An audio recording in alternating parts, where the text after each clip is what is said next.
With the name of Allah, I begin writing the book Endless Bliss.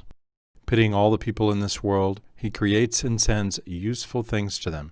In the next world, favoring whomever He chooses of those Muslims who are to go to hell, and forgiving them, He will put them into paradise. He alone creates every living creature, keeps every being every moment in existence, and protects all against fear and horror. Trusting myself to the honorable name of such a being as Allah, I began to write this book. First Fascicle, Chapter 1. May Allah Ta'ala honor us all with the great fortune of following Muhammad Mustafa sallallahu alaihi wasallam, who is the spiritual master of this world and the next, and who is the highest of all people in every respect. Because Allah Ta'ala likes those who obey and follow Him, a tiny act of following Him is more exalted than all the worldly advantages and all the blessings of the next world. Real superiority consists of adapting oneself to His sunnat, and the honor and virtue of humanity entails following His shariat. The word sunnat has three different meanings. In this context, it means the ahkam-i Islamiyya, Islam's commandments and prohibitions. Adapting oneself to Him or following Him is following the way along which He has guided us. His way is the way shown by the Quran al-Karim. This way is called Dini Islam. In order to adapt ourselves to Him, we should first have Iman, belief, then learn Islam well, then perform the fards and abstain from the harams, and then observe the behavior, the acts, and thoughts that are called the sunnats, and abstain from those which are termed the makruh. After all these, we should try also to follow Him in what is mubah, or permitted. It is essential for everyone to have Iman. Iman is necessary for everybody. Those who have Iman should perform the fards and avoid the harams. Every mu'min, believer, has to perform the fards and avoid the harams, i.e., to be a Muslim. Every mu'min loves our Prophet sallallahu alaihi wasallam more than his own life and property. A symptom of this love is to perform the sunnats and abstain from the makruhs. After observing all these, the more a Muslim adapts himself to Him in what is mubah, the more perfect and the more mature he will become. He will become closer and more beloved to Allah Ta'ala. It is called Iman, to like and to admit sincerely, i.e., to believe, all of what Rasulullah sallallahu alaihi wasallam said. Those who believe so are called mu'min. It is called kufr, not to believe even one piece of what he said, and to doubt whether it is good and correct. People who hold such belief are called kafir. Things which Allah Ta'ala clearly commands in the Quran al-Karim are called fard. Things which He clearly forbids and prohibits by saying don't are called haram. Things which Allah Ta'ala doesn't clearly command but which are acts our Prophet praised or which He habitually did or which He did not prohibit when He saw them being done are called sunnat. It is kufr, disbelief, to dislike the sunnat. It is not a sin not to do them as long as you like them. Those things which are not liked by Him and which are also eradicate the blessings in worships are called makruh. The things which are neither commanded nor prohibited are called mubah. All these commandments and prohibitions are called ahkam-i ilahiyya, or afal-i mukallafin, or ahkam-i islamiyya.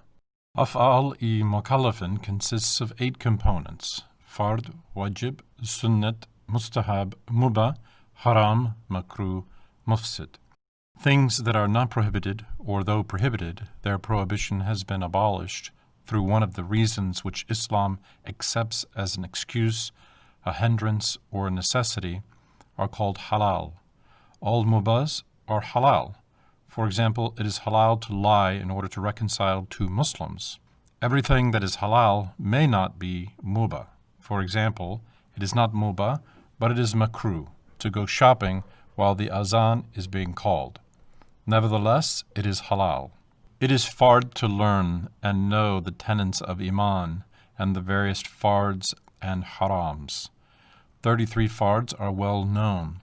4 of them are basic: to perform namaz, to fast, to pay zakat, and to perform hajj, pilgrimage. These 4 fards, together with Iman, make up the basis of Islam.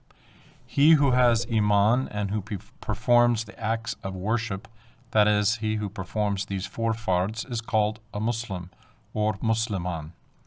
He who performs all 4 of them and avoids the haram is a perfect Muslim. If one of these is defective or non-existent, his state of being a Muslim will also be defective. He who does not perform any of them may be a mu'min, believer, but he is not a true Muslim. Although such Iman protects one in this world only, it is difficult to transmigrate to the hereafter in possession of this kind of Iman. Iman is like a candle. Ahkam-i Islamiyya is like the lantern, the glass globe around the burning candle. The candle and the lantern which contains it represent Islam and Deen Islam. The candle without the lantern will go out quickly. Islam cannot exist without Iman. Therefore, if there is no Islam, there is no Iman either. Deen, religion, means the way prescribed by Allah Ta'ala in order to guide people to endless bliss. The unwholesome ways which people make up under the name of religion are not called religion. They are called irreligiousness and disbelief. Since the time of Hadrat Adam alayhi salam, Allah Ta'ala has sent mankind a religion by means of a prophet every 1,000 years. These prophets, salawatullahi ta'ala alayhim ajma'in, are called Rasul. On the other hand, in every century, by making the purest person the prophet, he has strengthened the religion through him. These prophets who followed the Rasuls are called Nabi. All the prophets have taught the same Iman, belief. They have asked their ummah to believe in the same tenets. Yet, since their shariats, i.e., the things that are to be done and avoided through the heart and body, were different, they were different in being Muslims. He who has Iman and adapts himself to the Ahkam-i Islamiyya is a Muslim. Those who want to adapt the Ahkam-i Islamiyya to their desires and pleasures are disbelievers. They don't understand that Allah Ta'ala has sent the Ahkam-i Islamiyya in order to break the desires and pleasures of the nafs and to prevent their excessive indulgence. Every subsequent religion, dispensation, has abolished or changed the religion previous to itself. The latest religion, that has changed all the religions prior to it, which has assimilated all the previous shariats within itself, and which will never change until the end of the world, is Hadrat Muhammad's religion. Today, the religion which Allah Ta'ala likes and loves is the Islamic religion, which is based on these rules and essentials. To those who perform the fards and abstain from the harams, which this shariat communicates, Allah Ta'ala will bestow blessings and favors in the hereafter. That is, they will receive thawab, rewards. For those who do not perform the fards and do not abstain from the harams, there are punishments and suffering in the next world. That is, such people become sinful. The fard performed by those who have no Iman will not be accepted. That is, they will not be given rewards. The sunnats performed by the Muslims who don't perform the fards, that is, who owe a debt to Allah Ta'ala, will not be accepted and they will not be given rewards. They are not looked upon as having adapted themselves to our Prophet sallallahu alaihi wasallam. If a person does all the fards and omits one fard without an excuse, none of his nafila or supererogatory worships and sunnats of this kind will be given rewards until he pays this debt of his. Hadithi Sharifs declare this clearly as quoted in the book Miftah al-Najat. O Ali, when the people are busy with fada'il, supererogatory, try to complete the fards. Also, it states at the end of the third fasl, or part, of the book Duratul Fakhira by Imam Ghazali, Allah Ta'ala will not accept the nafila salat of the person who has a debt of qada salat. The book Miftah al-Najat has been published by Hakikat Kitabavi in Istanbul. When the mubas are done with good intentions and with beautiful thoughts, one will receive rewards. When they are done for evil purposes, or if doing them prevents one from performing a fard or causes the delaying of a fard, they will be sins. While the fards and sunnats are being done, if evil thoughts are involved, the debt will be paid and punishment will be averted, but no reward will be obtained. It actually may be a sin instead. The fards and sunnats of those who commit harams will be acceptable. That is, they have paid their debt, yet they won't receive rewards. The book Al-Hadika, in explaining the hadith, the worship of people of bid'ah will not be accepted, says, the worships of those Muslims who do not abstain from sinning are not accepted, even if they are sahih. A haram cannot be mubah or permitted, even if it is done with goodwill. In other words, a haram will never be rewarded, and he who commits a haram without an excuse is certainly sinful. He who abstains from the haram and gives it up with goodwill, fearing Allah, will receive rewards. If he doesn't commit a haram for other reasons, he won't receive rewards. He will only escape its sin.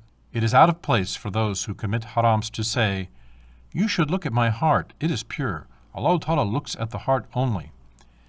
It is nonsensical. It is said only to deceive Muslims. It is written in the 39th letter of Hadrat Imam Rabbani that the symptom of a heart's purity lies in adhering to the Ahkam-i Islamiyah, that is, obeying its commandments and prohibitions. The book Hadika and Shirat al-Islam, in its 246th page, while explaining Taqwa, says, committing the harams with good intentions does not deliver them from being harams. A good intention does not affect either the harams or the makruhs. It does not change them into ta'at. It is written in the 73rd page of the book Miratul Maqasid concerning an intention for an abdest, or ritual ablution, wudu, in Ibn Abidin, rahmatullahi alayh, and in the 54th page in the translation of Milal Nihal, that there are three kinds of actions. The first is ma'asiyat, that is, sinful actions. These are the actions which Allah Ta'ala dislikes. It is ma'asiyat, not to do what Allah Ta'ala has commanded to be done, or to do what He has prohibited. The second one is ta'at, those actions which Allah Ta'ala likes. They are also called hasana. He has promised that He will give ajr, i.e. thawab, or blessings, to a Muslim who performs ta'at. The third group of actions are called mubah, which have not been declared to be sinful or ta'at. They are ta'at or sinful depending on the intention of the person who does them.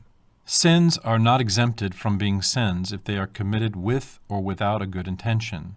The hadith, actions are good or bad depending on the intention, declares that the ta'at and mubah actions will be given rewards in accordance with the intention.